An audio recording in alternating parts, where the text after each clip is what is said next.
This is the time, my dear Pasinons, that we will show the entire Philippines kung ano mag-amuma ya Pasinon, kung ano magpamatasan ya Pasinon.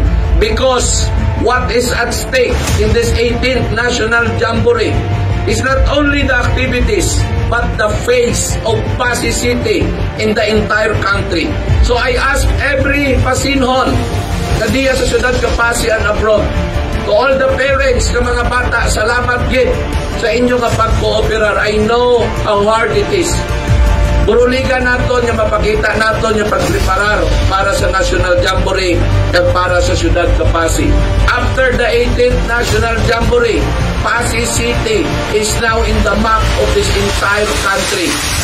Sweet city, sweet people with fire in our eyes. United we rise on words to greater heights. Hey-yo, hey-yo, hey-yo, hey-yo.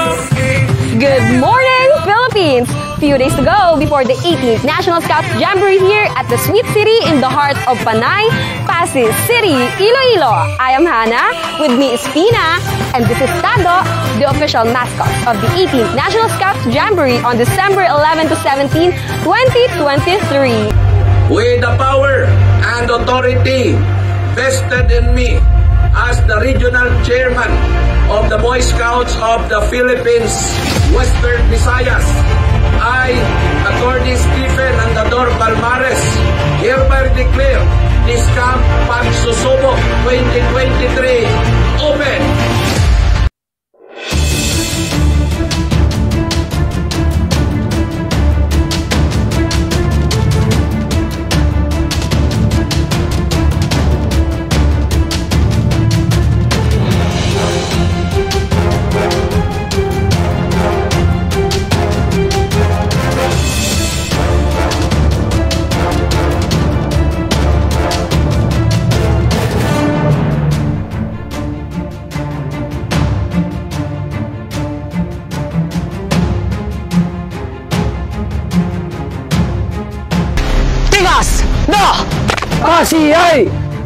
Just remember that on your honor, you will do your best to do your duty to God and your country.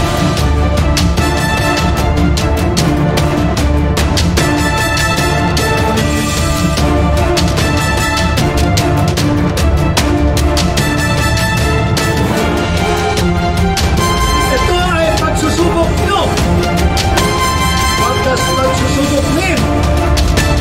It means you are being tested. If you become the first heroes of this camp in Pasig City for our National Scout Jamboree.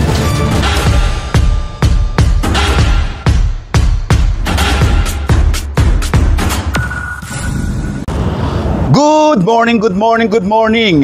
Welcome to the stage of Nixon TV, the official stage of Scouts who wanna know. Handa ka na ba para sa 18th National Scout Jamboree?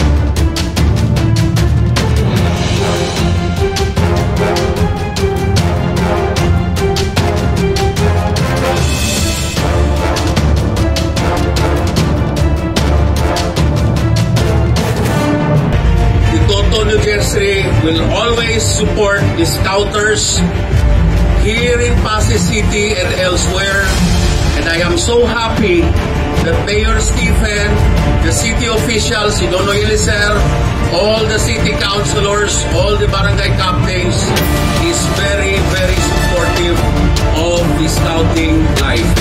Please support every Scouters in our city and let us welcome all the Scouters nationwide.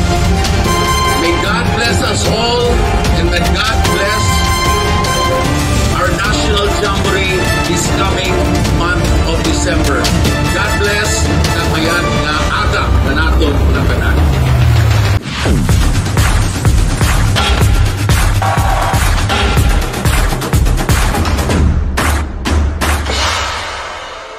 Handa na ang venue, handa na rin ang Jamboree Market, handa na ang mababait na mamamayan ng Pasig sa pagsalubong sa ating mga campers. Ikaw, gaano ka kahanda? Pasig City is now ready to welcome 35,000 Scouts and Scoutmasters from all over The National Service Training Team of the Boy Scouts of the Philippines has prepared lots of fun and challenging main modules and special activities for you to conquer. You always know the 12 points of the Scout laws, right? Mom, yes, Mom. Okay, so you always live according to the Scout laws. So since the 12 points of the Scout laws is not only for your memorization and for your recitation, rather, you live with it. Okay? Mom, yes, Mom. Okay, kasama po natin ngayon si Eagle Scout Jay Flores ng Outfit 330 ng E. Rodriguez Junior High School. Good morning, good morning, good morning. Good morning, good morning, good morning din po, sir. Ayan, Scout Jay, nabalitaan ko na sasama ka sa 18th National Jamboree. Po, sasama po ako. Wow, excited ka na? Sobrang excited po. Teka, ano mga preparation ang ginawa mo para dito sa Jamboree na susunod natin na Jamboree? Mga preparation ko po is, syempre po may mga color codings po tayo doon. Isinunod ko po yan at binili ko na rin po yung mga color codings na kailangan sa Jamboree. Wow, so physically talagang okay ka na, pati mentally. Teka muna Jay, tatanungin kita, anong expectation mo? Anong ine-expect mo na matututunan o gagawin ninyo dito sa susunod na Jamboree? Syempre po, ang ine-expect ko po is more on survival po. Okay. Sana po matutunan po, mapagtutunan po kami ng mga survival para po kung sakaling kami po ay matrap or maano sa Isang jungle po. Okay. Alam po namin gagawin namin.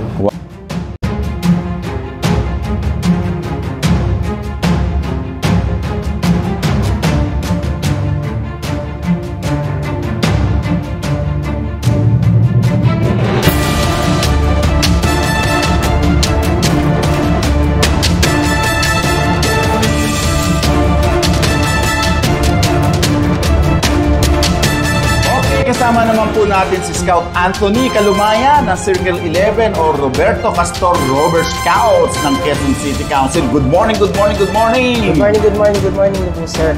Ayan, teka, Anthony, naku, maraming salamat nga pala dahil ikaw ay naging host ng 87 kick-off ceremony ng Boy Scouts of the Philippines. Thank you very much for that. It's my pleasure, sir. Okay. Teka, nabalitaan ko rin na kasama ka yata sa 18th National Jamboree. Yes, sir. I'm very happy po na I'm one of the members of the RCRS na a-attend sa National Jamboree ngayon sa Pasig, Iloilo. Muna, ready ka na ba? Kasi ilang araw na lang ay Jamboree na. Ready ka na? Ready na, sir. Ano na-expect mo mga activities na gagawin doon na para ikaw ay matuto naman? Sir, since Rover Scout na po ako, since more on community service po kami. Correct. Mas nag-expect po ako ng parang mga more on service talaga sa National Jamboree. Oo.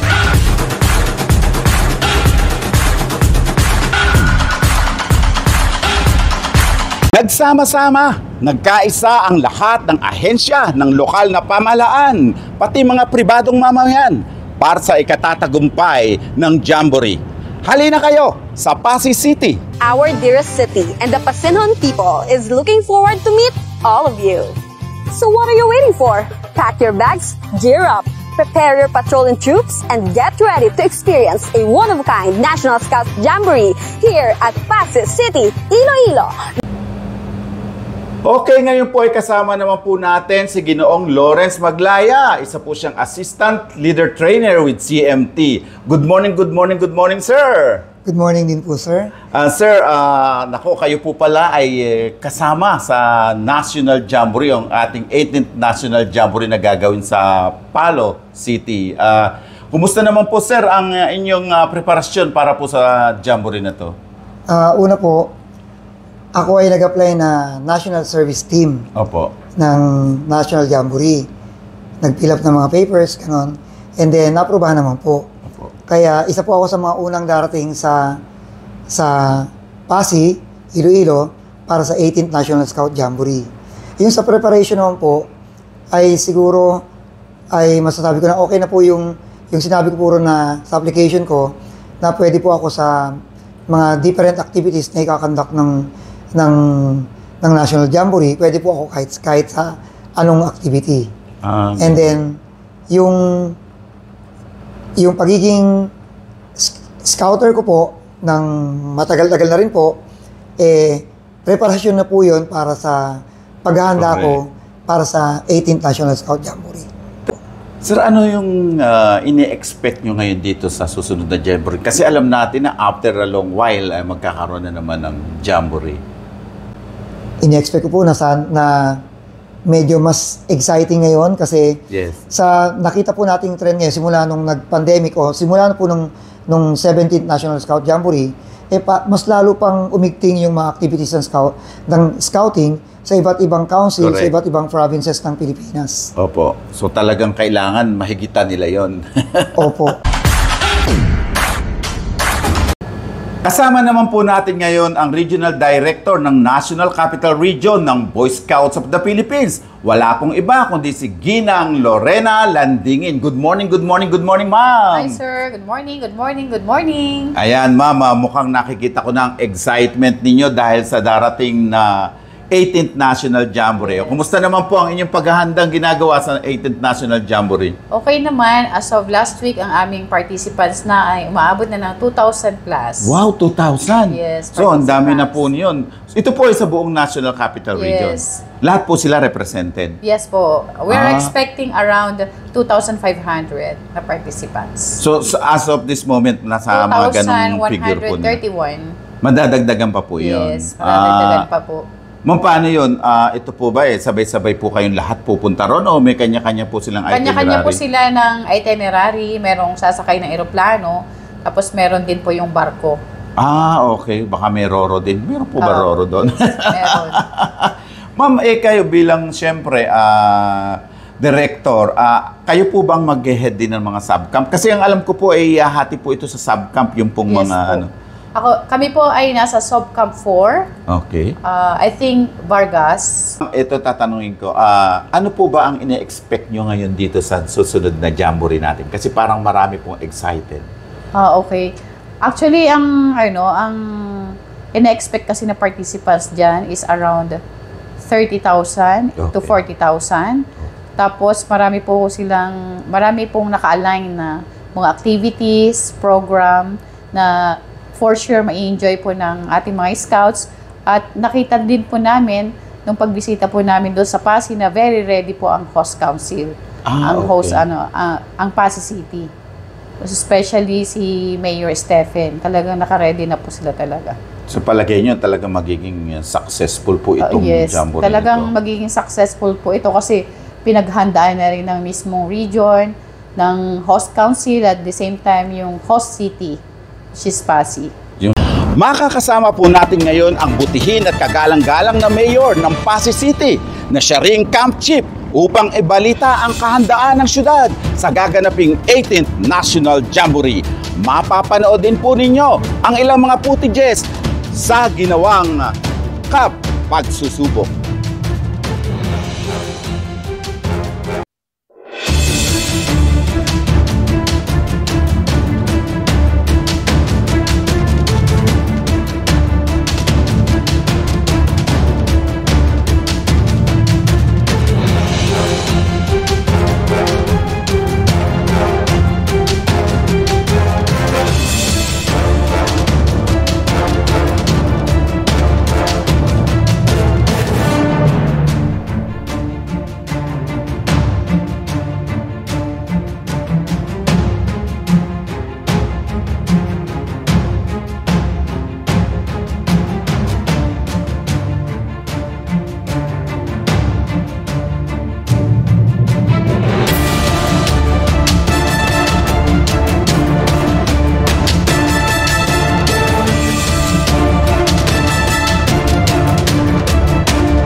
Kumakaway, nag-aaya, naghihintay ang siyudad ng Pasig. Hindi na nga mapipigil, nagsimula na ang countdown. unti-unti ay nalalagas ang mga pahina ng kalendaryo. Pababa na ng pababa ang mga numero.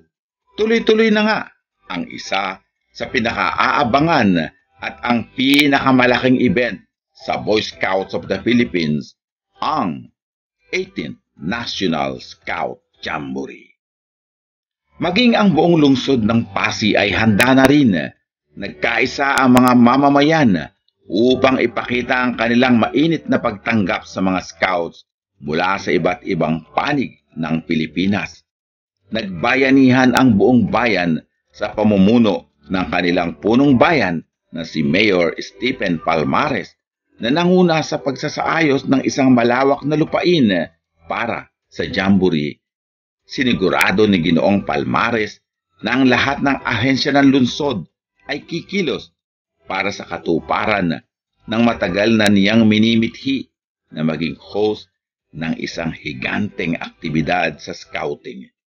Inihanda ni Ginoong Palmares ang mga taong magsisiganap sa nasabing Jamboree.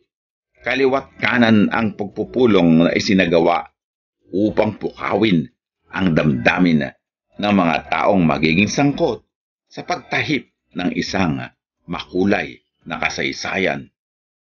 At dahil sa maigting na pagpapakilala sa siyudad sa social media, bigla ay nakilala ang Pasig na naging sentro ng atensyon sa loob at labas ng bansa.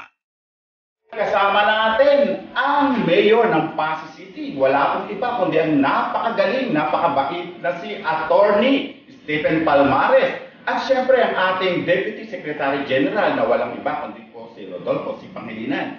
Kagagaling lamang po nila sa Camp Pagsusubok. Syempre upang itest.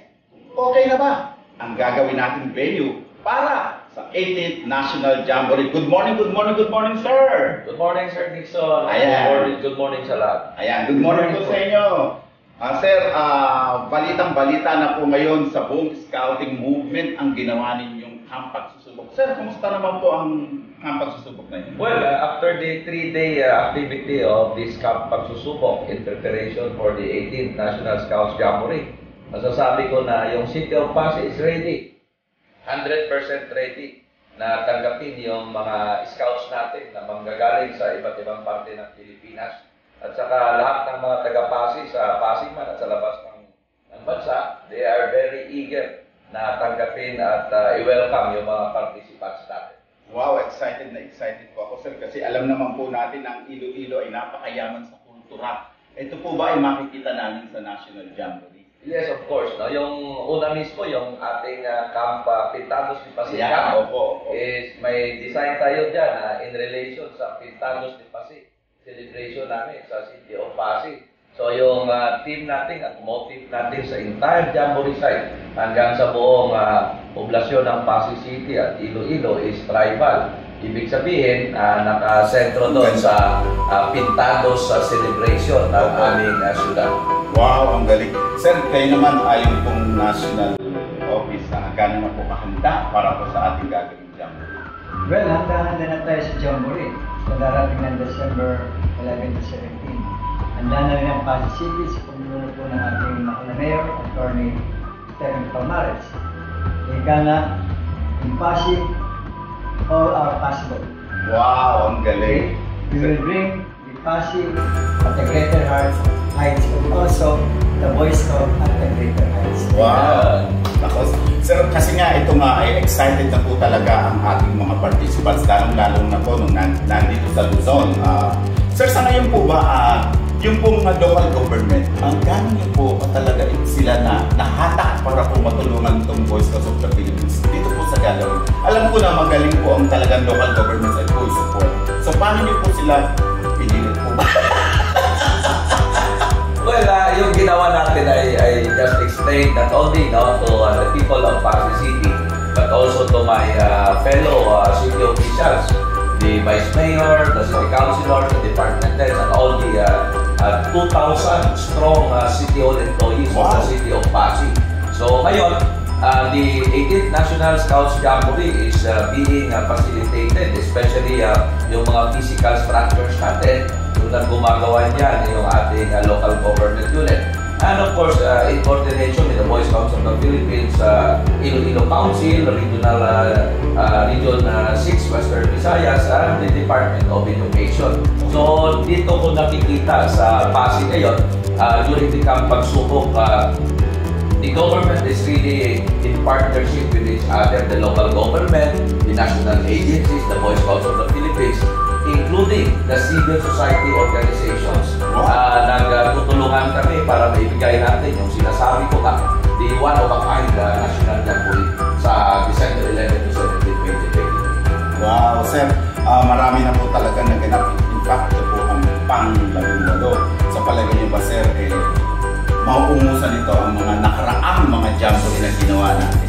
Well, hopefully, we will do our very best at saka yung kinumit ko sa Tacloban during the annual national convention that water supply will not be a problem, the toilet and bath, and of course, ngayon, hopefully we could make the entire jamboree site Wi-Fi ready para sa mga participants. So, I'm trying my very best na lahat ito maibigay. But of course, God willing na mabigay natin ito. At least mabigay natin yung mga bata na kakaibang experience sa National Jamboree. Wow, ang galing na po, sir. Dahil po yan, alam ko naman talaga na kayo, lalo na po ang PASI ay magiging isang pangalan na titingalain sa larangan, hindi lang siyempre ng jamboree o ng scouting, kundi sa inyong tourism. Dahil talagang napakayaman ng Iloilo sa ganitong aspeto. Sir, naku, maraming salamat po. Isa na lang po, baka naman po pwedeng magbigay kayo statement sa ating mga manonood dito. Saglit lang. Dito sa inyong jamboree. Invite po natin sila pa. Sa lahat ng sumusubaybay sa Nexon TV, Nexon Vlog, I am inviting everyone na pumunta sa Pasig City this coming December 11 to 17, 2023 for the forthcoming 18th National Scouts Jamboree. You experience Pasig City and experience the hospitality of every Pasino. We will wait for you there and we will see each other in Pasig City in December 11 to 17, 2020. Ayan, sir, kayo naman. Mga volunteer. 27 araw na lang po, malapit na itugig ang bagong kasaysayan sa Boy Scouts of the Philippines at ang kasaysayan ito ay magaganap sa Pasig City. Meron pa man kami nagpapasalamat na ang Boy Scouts of the Philippines, the Mayor Attorney Stephen Palmares, sa ngalan po ng aming presidente na si Honorable Delby Copera, sa ating Secretary General Sir San Antonio.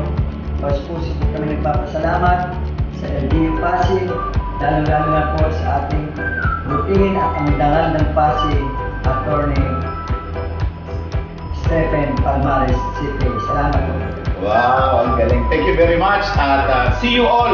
Lahat po ng sabi nga nila, all roads lead to Pasig. Kami po ay naniniwala na ito po ay magiging isang super successful dahil po sa pagtutulong ng local government unit at syempre kasama rin po ang ibang agency ng gobyerno at ang Boy Scouts of the Philippines, ang ating po mga volunteers, lalong-lalo na. Maraming salamat po, sir. Sir, naku, kita po tayo doon sa Pasig. Ang lungsod ng Pasig ay isang component city ng probinsya ng Iloilo. Ito ay isang patag na lugar at dahil sa lawak nito ay itinuturing na pinakamalaking syudad sa probinsya. Ang Pasig ay kilalang mayaman sa agrikultura at ang pangunahing produkto nito ay ang bigas, pinya at tubo. Dahil dito, ang Pasig ay tinaguriang the Sweet City at the heart of Panay. Kilala rin ang syudad sa magagandang tanawin, mga resort at pati na mga lugar na hitik sa kasaysayan katulad ng mga lumang simbahan, estruktura, pati mga kalye. Sa larangan naman ng kultura at tradisyon, hindi pa tatalo ang syudad. Kilala ang Pasig sa makulay na festival na Pintados de Pasig bilang paggunita sa pagiging syudad nito noong March 1998. Ang festival na dinarayo ng maraming turista ay isa sa pinakapopular sa buong rehiyon ng Visayas at ng Pilipinas. Lead to Pasig City. See you there, Scout and Fighter.